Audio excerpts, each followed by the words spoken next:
আসসালামু আলাইকুম। আশা করি সকলে অনেক অনেক ভালো আছেন। আজকে আমরা বেশ কিছুদিন পর নতুন আরেকটি ভিডিও নিয়ে চলে আসলাম। আজ আমরা শিখব কি করে ডেস্কটপ আইকন ডেস্কটপে আনতে হয়, অর্থাৎ শো করতে হয়। আমরা যখন নতুন উইন্ডোজ দেই তখন কিন্তু আমাদের এই রিসাইকেল বিনটা ডেস্কটপে থাকে, আর কোনো আইকন কিন্তু আমরা ডেস্কটপে দেখতে পাই না।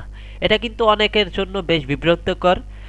যারা অন্যের কম্পিউটার দেখেছে বা অন্য কোনো বন্ধুর কম্পিউটারে যখন বসে তখন দেখে ডেস্কটপে কিন্তু দিস পিসি আছে, তার নিজের নামে একটি ফোল্ডার আছে এবং কন্ট্রোল প্যানেল অনেক ধরনের আইকন কিন্তু আছে, যেমনটা আমার ডেস্কটপে দেখতে পাচ্ছেন।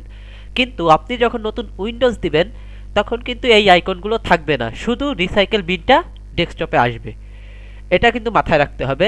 তাই দেখলে অনেকে ঘাবড়ে যেতে পারেন, অনেকে ভয় পেতে পারেন, মনে করতে পারেন যে আমার ডেস্কটপে মনে হয়, আমার কম্পিউটারে মনে হয় ওই আইকনগুলোই নেই। কিন্তু না, বিষয়টা মোটেও এমন না। আপনার কম্পিউটারেও ওই আইকনগুলো আছে, কিন্তু লুকানো। সেটা আপনাকে নিজে থেকে এখানে শো করতে হবে, না হলে কিন্তু এগুলো আসবে না। আজকের ভিডিওটা আমরা সেটাই শিখব। তাই অবশ্যই মনোযোগ সহকারে ভিডিওটি শেষ পর্যন্ত দেখবেন। আর হ্যাঁ, অবশ্যই ভিডিওটিতে লাইক করে যাবেন যদি ভিডিওটি ভালো লাগে থাকে, আর কমেন্ট করে জানাবেন যে ভিডিওটি কেমন লাগলো। আর অন্য কোনো বিষয় যদি জানতে চান সেটাও কমেন্টের মাধ্যমে জানাতে পারেন। এবং হ্যাঁ, ভিডিওটি অবশ্যই শেয়ার করে দেবেন যেন অন্যরা উপকৃত হয় একটু হলেও। এবং শেষ অনুরোধ, চ্যানেলটি সাবস্ক্রাইব করে পাশে বেল আইকনটি অল দিয়ে বাজিয়ে দিবেন যেন কোনো ভিডিও মিস না হয়। নতুন কিছু শিখতে হলে আমাদের সাথে থাকুন। তাহলে চলুন আজকে ভিডিওটি শুরু করা যাক। এর জন্য এই আইকনগুলো কিন্তু আপনার কম্পিউটারে থাকবে না, এর জন্য কিছু কাজ করতে হবে। কিন্তু প্রথমেই একটা বিষয় বলে দেই, আমার কিন্তু এখানে 3 3 6 7টি আইকন আছে। আপনাদের ক্ষেত্রে মাত্র এই উপরের 5টি আইকন থাকবে, এটাও কিন্তু থাকবে না। আজকে ভিডিওতে এটাও আনা শিখিয়ে দিব, সে মনোযোগ সহকারে শেষ পর্যন্ত থাকুন। এটা কিন্তু ওইখানে থাকবে না যেখান থেকে আমরা সেটিং করব, ওইখানে কিন্তু এটা থাকবে না, এটা আলাদাভাবে আনতে হবে ডেস্কটপে। আর এই যে ওয়েলকাম ভয়েস নোট দেখছেন, এটার জন্য আমরা আলাদা আরেকটি ভিডিও করব। আজকে আমরা 3 3 6 এই 6টির কাজ শিখব, যে এই 6টি কীভাবে আমরা ডেস্কটপে শো করব। তো চলুন আজকে ভিডিওটি শুরু করা যাক। এর জন্য আপনাকে প্রথমে আমরা শিখব ডেস্কটপের আইকনগুলো, এই যে এই 5টি। এর জন্য আমাদের করতে হবে ডেস্কটপে মাউসের রাইট ক্লিক করতে হবে। রাইট ক্লিক করলে এখানে দেখুন পার্সোনালাইজেশন নামে অপশন আছে, এখানে ক্লিক করতে হবে।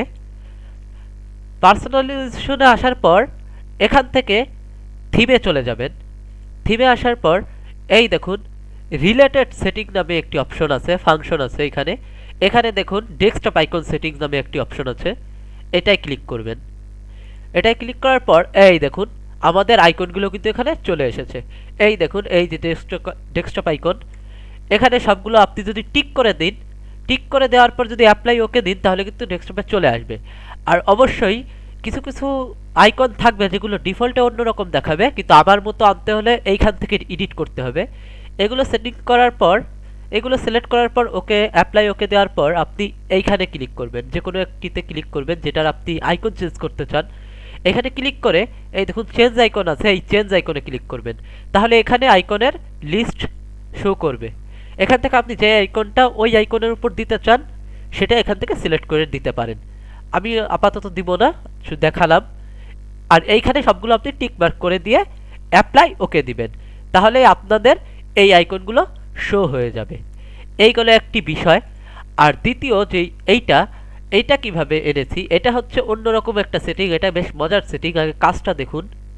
দেখুন এখানে যদি আপনি চাপ দেন তাহলে আপনার ওয়ালপেপার অটোমেটিকলি চেঞ্জ হতে থাকবে। আপনি যতবার চাপ দিবেন ততবার এক একটা করে ওয়ালপেপার চেঞ্জ হবে। এটা কিভাবে করবেন, এটার জন্য আবার সেই পার্সোনালাইজেশনে যেতে হবে। এখানে আসার পর এই দেখুন ব্যাকগ্রাউন্ড নামে একটি অপশন আছে, এই ব্যাকগ্রাউন্ডে চলে আসবেন। ব্যাকগ্রাউন্ডে আসার পরে এই দেখুন উইন্ডোজ স্পলাইট, এটাই আপনারা সিলেক্ট করে দিবেন। এটা যখনই আপনি সিলেক্ট করে দিবেন তখনই এটা আপনার ডেস্কটপে ওপেন হয়ে যাবে বা শো করবে। আশা করি আজকের ভিডিওটি ভালো লেগেছে। আজকে ভিডিওটি যদি ভালো লেগে থাকে অবশ্যই ভিডিওটিতে একটি লাইক করে দিবেন এবং কমেন্টে জানাবেন যে আজকে ভিডিওটি কেমন লাগলো। আর অন্য কোনো বিষয়ে জানার আগ্রহ থাকলে, জানার ইচ্ছা থাকলে আমাকে জানাতে পারেন, আমি অবশ্যই ভিডিওর মাধ্যমে সমাধান দেওয়ার চেষ্টা করব। অবশ্যই ভিডিওটি শেয়ার করে দিবেন যেন অন্যরাও উপকৃত হয়। এবং শেষ অনুরোধ, চ্যানেলটি সাবস্ক্রাইব করে পাশে বেল আইকনটি অল দিয়ে বাজিয়ে দিবেন যেন কোনো ভিডিও মিস না হয়। আজকের মতো এই পর্যন্তই। সবাই সুস্থ থাকবেন, ভালো থাকবেন। শেষ পর্যন্ত থাকার জন্য আপনাদের অসংখ্য ধন্যবাদ।